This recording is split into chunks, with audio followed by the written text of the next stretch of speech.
বন্ধুরা, আমরা এখন দেখব ব্রাদার 438 ডির বা টেকনিশিয়ানের কীভাবে 210 ইরর সমস্যার সমাধান করতে হয়। দেখেন, মেশিনটা কিছু চালাইলেই 210 আসবে।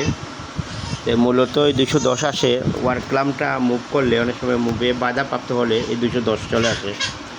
এক্স বা ওয়াই মোটরে বাধাপ্রাপ্ত হলেই 210 আসে। তো এই যে আমরা কিছুক্ষণ চালাইলে 210 আসবে।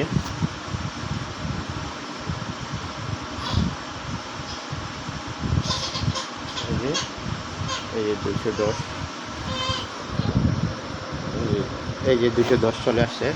তো এটা সমাধান করতে এই যে দেখেন, এই ওয়ার্কলামের এই যে ওয়ার্কলামের এই যে উপরের যে একটা ওয়ার্কলামে যেটা মুভ করে, যেটা বিয়ারিং থাকে ভিতরে, এই যেখানে এইটা বল আছে, এটা একটা ক্লাম আছে। ক্লামটা এখানে ভিতরে বল থাকে, বলে ওয়ার্কলামটা যখন বাধাপ্রাপ্ত হয় তখন এই 210 আসে। তো এইটা আমরা একটু ফ্রি করে দিছি, দেওয়ার পরেই এই 200 নামিয়ে টাইট দিয়ে দিছি। দেওয়ার পরে এই বিয়ারিংটা একটু গ্রিস দিয়ে দেওয়ার পরে এটা সমাধান হয়ে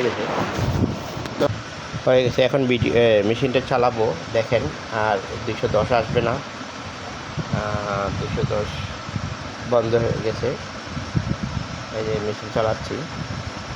তো ভিডিওটি যদি ভালো লাগে লাইক কমেন্ট শেয়ার করবেন এবং শেয়ার করে রেখে দিবেন, যে কোনো সময় কাজে লাগতে পারে। আর নতুন নতুন ভিডিও পেতে চ্যানেলটি সাবস্ক্রাইব করে রাখুন। আপনাদের সহযোগিতা পেলে আরও নতুন নতুন ভিডিও বানিয়ে আপনাদের কাছে পৌঁছে দেবো আশা করি। আপনাদের সবাই চ্যানেলটি সাবস্ক্রাইব করে রাখেন।